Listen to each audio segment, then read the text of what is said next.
मत रोई रोई करीला पुकार भोला जी। हम तो रोई रोई करीला पुकार भोला जी।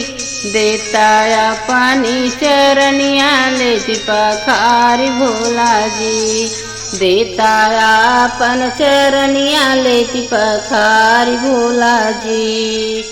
हम त रोई रोई कर ली पुकार भोला जी। पुकार भोला जी। देता अपनी चरनिया ले पखारी भोला जी। देता अपन चरनिया ले पखारी भोला जी।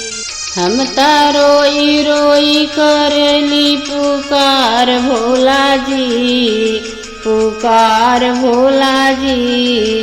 देता अपन चरनिया लेति पखारी भोला जी। लेति पखारी भोला जी। नाही गए गंगा जमुना नाही जल भर ले आए। नाही गए गंगा जमुना ना जल भर लाई। ना जल भर लाई। अपने आंसुओं से चरण पखारती भोला जी। अपने आंसुओं से चरण पखारती भोला जी। तनिका दे देता चरनिया पखारती भोला जी। तनिका देता अपन चरनिया पखारती भोला जी। हम तो रोई रोई करी था पुकार भोला जी। पुकार भोला जी। देता अपन चरनिया ले पखारी भोला जी। देता अपन चरनिया ले पखारी भोला जी। नाही गईले बाग बगैचा नाही बेल के पाती ले आए। नाही गए बाग बगैचा ना ले आए बेल के पाती। अपन हृदय के कमल चढ़ाई थी भोला जी। अपने हृदय के कमल चढ़ाई थी भोला जी। देता अपन चरनिया लेति पखारी भोला जी।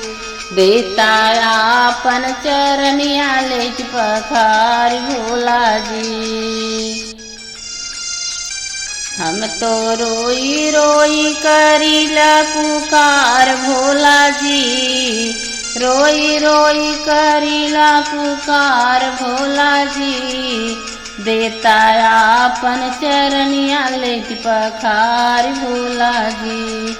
देता अपन चरनिया ले पखारी भोला जी। नाही गईले हाट बजरिया नाही मेवा मिश्री ले आए।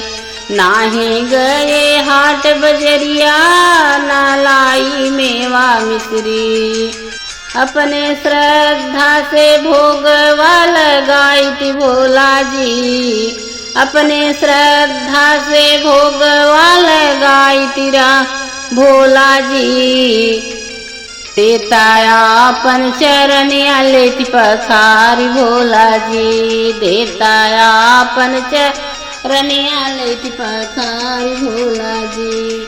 हम तो रोई रोई करी थे पुकार भोला जी। हम तो रोई रोई करी थे पुकार भोला जी। देता अपन चरनिया लेति पखारी भोला जी। देता अपन चरनिया लेति पखारी भोला जी।